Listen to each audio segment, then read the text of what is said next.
right, beautiful people. This is the first time that I'm going to be recording using a new microphone, which does not run through the computer, but attaches to the phone over there. So the sound maybe is not going to be the best possible quality if I was right in front of the microphone, but I am in an enclosed room, so the sound should be good. It should be picking up the microphone correctly. And you see, this is the first time I'm recording in the office here in I don't even know how many months. You probably have to go back to last September, as crazy as that is. But I've been busy recording on the go, and hence why I got this Shure microphone, which attaches directly to the phone. But you're going to get to see all of the posters in the office because we're not going to be squeezing the image this time. You see the Rounders poster over there, and over here you have your Chariots of Fire and your Star Wars and all the other ones. And here, of course, is my favorite documentary, The Thin Blue Line, my single favorite horror film, Angel Heart. Here's my infamous trophy that I won in a poker tournament 5.5 years ago, which briefly made me not really an internet celebrity, but people within the poker world probably saw this silly ad that I took part in. I created an ad getting people to, use global poker, you'll make millions. I didn't really say that. And then the other thing is this mug here, which was a mug from my dear old dad's accounting firm, SCF & Co., Certified Public Accountants and Business Consultants, Alan Philip Cohen being the C in SCF & Co. But I figured since I'm here, back in the office, I wanted to discuss a concept that I don't necessarily agree with 100%, but it got me thinking, and I hope that it gets you thinking. Movies which in some way deal with a fitness journey. It may be a fitness journey of a character, but as fans, it's often about the fitness journey of the actor or actress playing a character, and does that impact our lives? Do we ever have a moment where we say, if so-and-so could do this, I can do this too? And you start thinking about movies where performers made transformations of some kind. And the most famous, off the top of the head, Bobby D, he's in Angel Heart 7 years later, but Bobby D for 1980's Raging Bull, he shot all of the scenes with his character of Jake LaMotta in fighting trim, 150 to 155 pounds. And then when all of the fight sequences, because Jake LaMotta was a middleweight, he wasn't walking around at 200 pounds, or he wasn't fighting at 200, he may have been walking around at 200. That's part of the story, that he always had trouble making weight. LaMotta was not the only famous fighter who had difficulty making weight. Arturo Gatti, from a more contemporary perspective, and not that he was like fat between fights, but Gotti was probably fighting, he was trying to fight in as low a weight class as possible. This is stuff that's been done in boxing for over 100 years. So in Raging Bull, they shot all of the scenes with De Niro in fighting trim, and then production shut down, and he did a physical transformation, but it's not really the kind of physical transformation that we want to necessarily emulate, where he gained about 60 or 70 pounds to play Jake LaMotta, not necessarily as an old guy, but as a retired fighter who's not really doing that well in life. And he looks like hell and feels worse because he still has all of the kind of antisocial tendencies that he was able to at least sometimes take it out on his opponent, instead of his wife or his brother, played so magnificently by Kathy Moriarty and Joe Pesci, respectively. But as far as De Niro, a physical transformation that a lot of people, such as myself, who was very young at the time, we kind of latched onto and said, is this possible, is what he did for the movie Cape Fear. And there are these sort of transformations where the person makes the level of progress where you start saying, well, there must be some kind of pharmaceutical enhancements here. But then there are the transformations where you say, no, this is achievable. This guy looks great, but this is not impossible. This is not because of pharmaceutical enhancement. This is because of outright hard work. And even though they make millions of dollars, there is something to be said for dedication to craft. And for the movie Cape Fear, and if you were to, for example, look at De Niro and his presentation as a physical, literally a physical presence in movies going back to Taxi Driver. So 1976, Taxi Driver, we're coming up on the 50th anniversary. I want to say that movie came out in February of 76 in the United States. But you're talking about, if we just focus on De Niro over a 15-year period from 76 to 1991. Because there were certain roles where he maybe put on a little weight, took off a little weight, but after gaining all of the weight for Raging Bull and then, dropping most of it, he did a film with Robert Duvall, very well remembered by history, called True Confessions, where he was still a little bit, like he hadn't lost all of the weight. You could still see it in his face, just slightly puffy.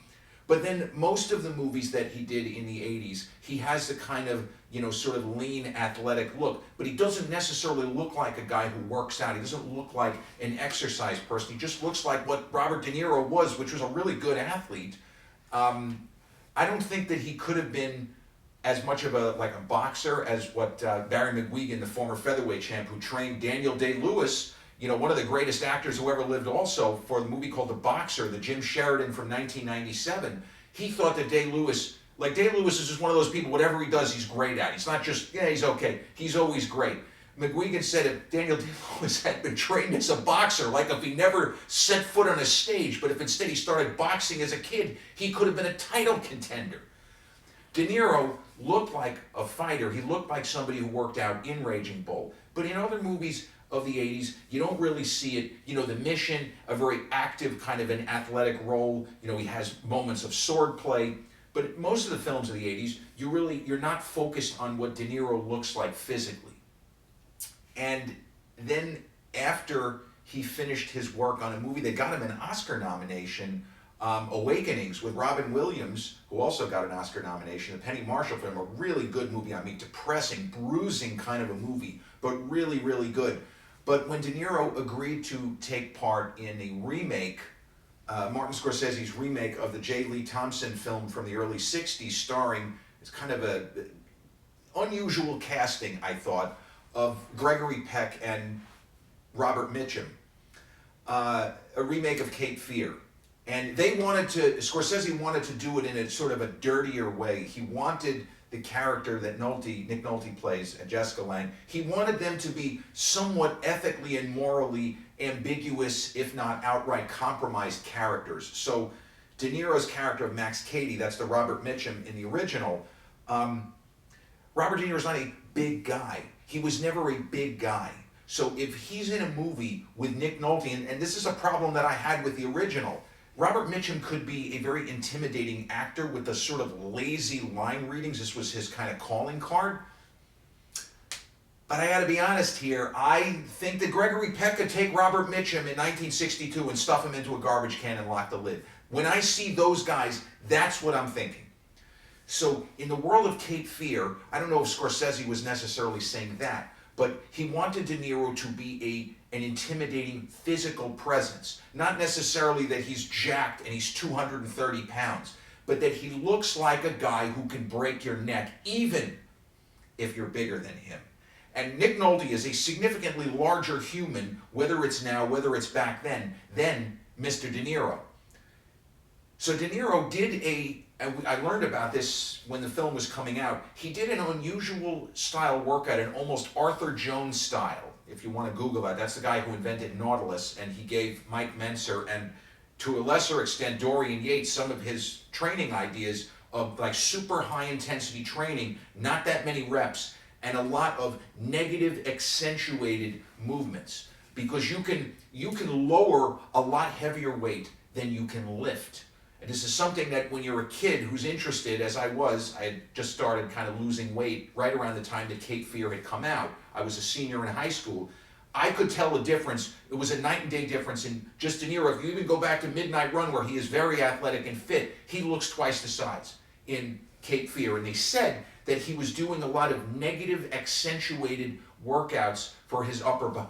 His upper body. But if you look at pictures of De Niro now from that movie, he doesn't really look big, but he looks like a guy who works out. And if you see him, turn around and hope you can outrun him. And so I don't know if Cape Fear, if what De Niro looked like, necessarily motivated me any further. But as a kid, because I was really out of shape when I was, 15, 16, I was very pudgy. There was an idea, part of me that didn't believe that what I did mattered. It's such a dumb thing, but when you're a kid and it feels like the world is piling on you, you start to believe, if in fact you ever believed otherwise, I don't know, but you start thinking that what you do is irrelevant. And that's the kind of Gen X, the standard is, this is bullshit, none of this makes any difference. But when I could see the visible difference in this actor who was, he was in his mid-40s at the time, small incremental progress is okay.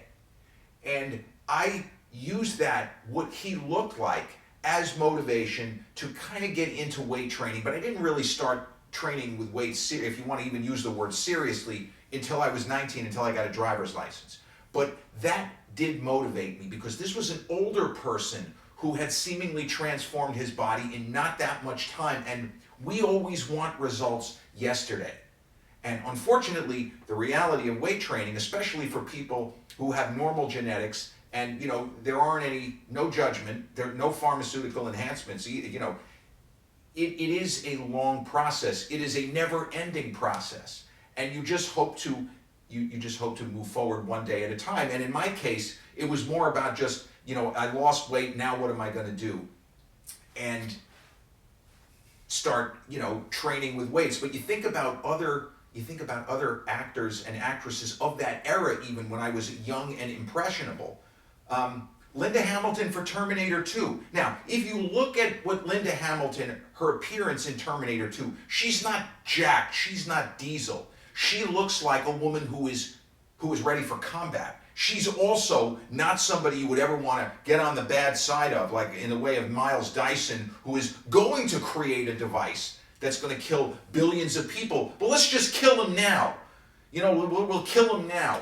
We'll do a Minority Report and say, you know what, he hasn't done it yet, but go fuck yourself. Speaking of Tom Cruise, I'm just going to put 5 bullets in you. Maybe I'll kill your kid too, because maybe he'll pick up your research.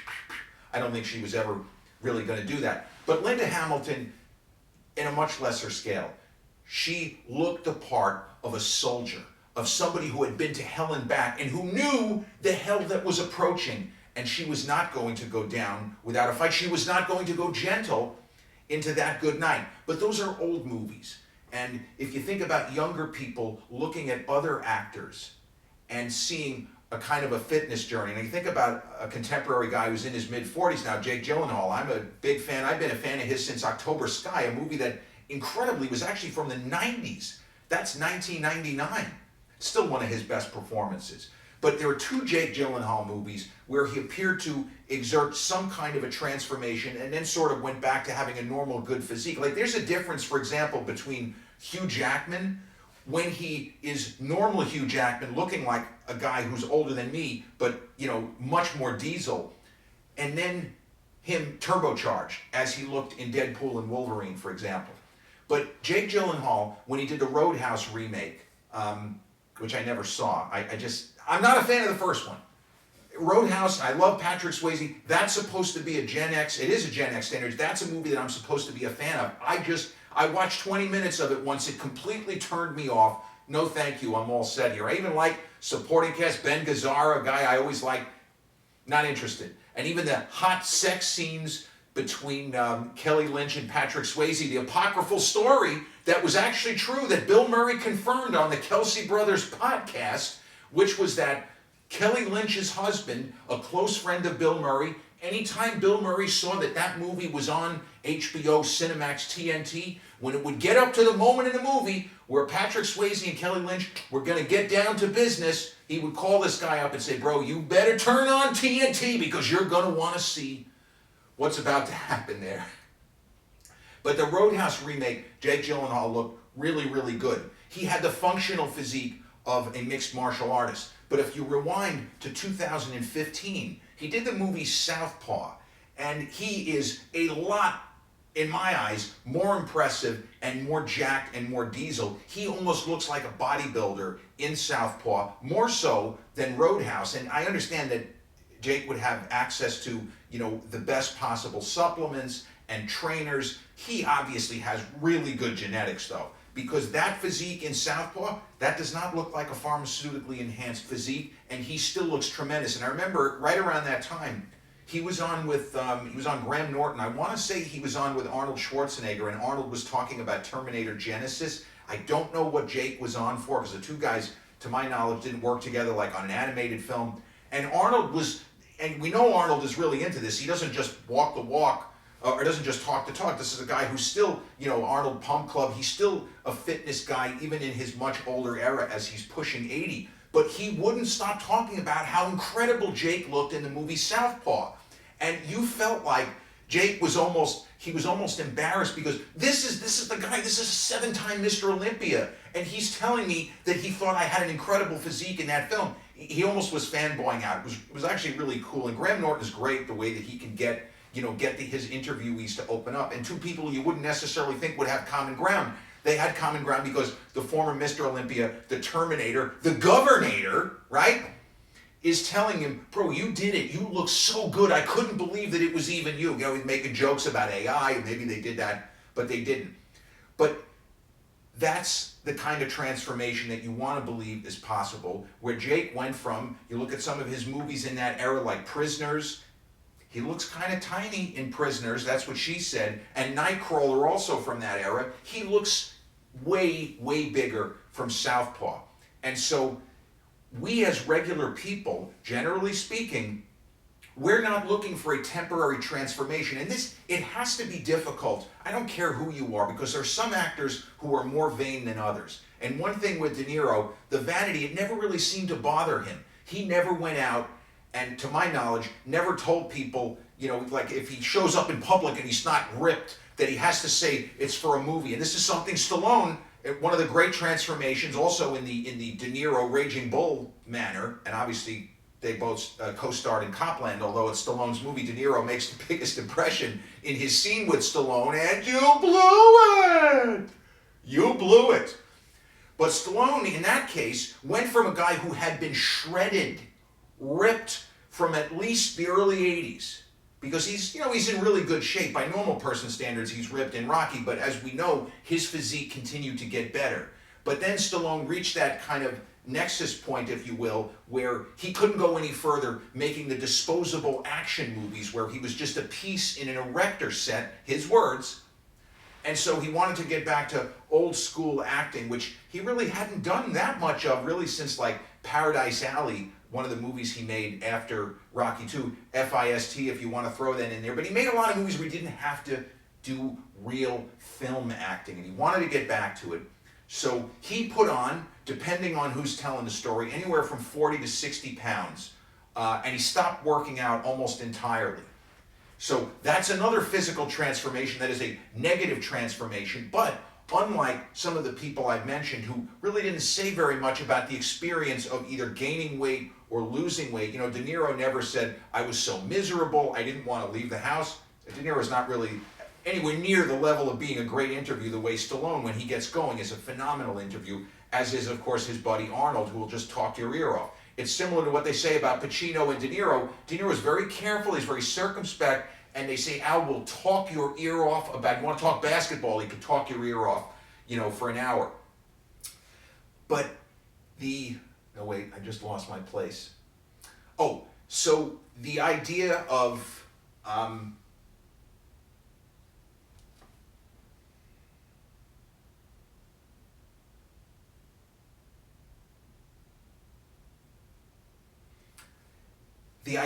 the negative experience of gaining all that weight for Stallone. He talked about it, and he talked about how he had to announce to people anytime he went into a room, it's for a movie. It's for a movie. We as regular people, we don't want to do that. We don't want to do anything like that. We want one transformation, right? If you're someone like me who as a kid was heavy, was overweight, we just want one time of transforming our bodies, and then we're just going to either look to maintain or hopefully continue to slightly improve for as long as we could. So that's the idea. But if you want to look at how quickly Sylvester Stallone went from, I mean, he doesn't really look that bad in Copland. If you don't know who that is, if you are a young person who only knows the name Sylvester Stallone, and maybe only knows him, yeah, he's the old guy from Tulsa King, and maybe you saw episodes of Tulsa King where he doesn't show his body, you don't know what he looks like even as he's pushing 80. You wouldn't look at Stallone in Copland and automatically say, what a boy, that guy is out of shape. He's out of shape by Sylvester Stallone standards. By normal person standards, he looks like a guy 50. He looks better than the average guy who would be in that position. A sheriff, a guy with has had physical issues, hearing loss, and damage, he looks fine. But for a guy who walked around at 3% body fat for close to 15 years, if not 15 years, he's looking a little subpar. But the thing with Sly, he has a will of iron. So this would be the takeaway for that. For Stallone's reverse transformation and then getting back into shape. He got his body back. You know, he got his summer body back, whatever. He got his physique back in less than 2 months. And I think it was closer to 6 weeks. So this is something you can Google. He went from looking like a guy who maybe fooled around with weights, but his face was very perfect. I remember seeing him on Larry King as he was promoting Daylight, the kind of last movie of the first iteration Stallone. And I like that movie. That was a big screenplay. That screenplay sold for, I think, $1 million in like 1993 or 94. That's a really kind of trashy potboiler, popcorn munching entertainment. The only problem with the movie, there's no villain. The villain, I guess, is the Holland Tunnel. That's kind of a strange way to do it. But Stallone on with Larry King, I couldn't believe how fat he was. Forgive me for saying it. His face was twice the size. No exaggeration. No cap, as the kids say. His face was twice the size. He had just wrapped filming, and he was starting to take the weight off. And I remember sometime, it was either December 96, it might have been January of 97, where Stallone came onto the golf course and he was all like, he was wearing big baggy clothes and like a jacket because he was supposedly still out of shape. And he pulled the stuff off almost like Superman, and he had his 28 or 29 inch waist back, and the guy looked fucking dynamite. That's how quick, but that's what motivation can do. There are things where you can transform quickly if, for example, you're somebody who has had life issues and maybe put on some weight, and you weren't able to get to the gym, and things can backslide. It happens to us all, maybe to different degrees, but it happens to us all. We are not focused on our fitness all the time. Regular life, family, tragedy, unfortunately rears its ugly head.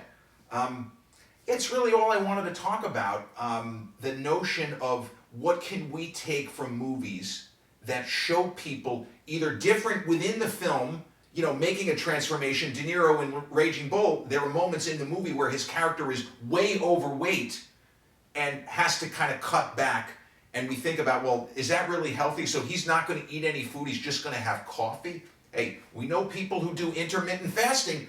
Jake LaMotta was doing that. They didn't call it intermittent fasting when Jake LaMotta was fighting. But there are different methods and different processes. So think about movies. Think about Christian Bale, for example, that he was already lean, and he lost about 60 pounds to play the lead character in the movie The Machinist. I think it's an Aronofsky film. But in the movie The Machinist, and he looks like he's going to die on screen. That is how ghastly his character is. It's a really good movie. It's kind of a tough go, but it is really good. But then the fact that Christian went from that, and he turned around and he started filming Batman Begins, I think not more than 3 months later. So in that case, muscle memory and eating normally, and Christian Bale, also another guy with really good genetics. I mean, Christian Bale, he won the genetic lottery, there's nothing you can do about it. He's just a guy, he looks like a movie star, he has a great physique, and he has the work ethic to capitalize on all of that. He's an Oscar winner for The Fighter, the movie that he did with Mark Wahlberg about Mickey Ward. I almost said Arturo Gatti, who I mentioned before, The Great Rivals. But that's really all I wanted to say. The concept of fitness within films or movies where fitness is some kind of a component, and can it spur people to try to transform themselves physically, or can you simply use it as motivation to do better and be better? I like to think so. I like to think, as I say, movies not only reflect culture, but culture reflects upon movies. It's a symbiotic relationship, and yeah, I hope you've enjoyed this episode. It's been great to actually record here at home in the studio. This is just such a great spot. I love these posters. And also, I want you, if you see this, if you're still with me at the end, what are your favorite 3 movies from the films that I have here, including The Thin Blue Line and Angel Heart? So on this Tuesday night, this bitterly cold, I think it's 14 degrees right now in New York. I wish you all peace. I hope you have a great night. And I will probably record in here again real soon. Good night.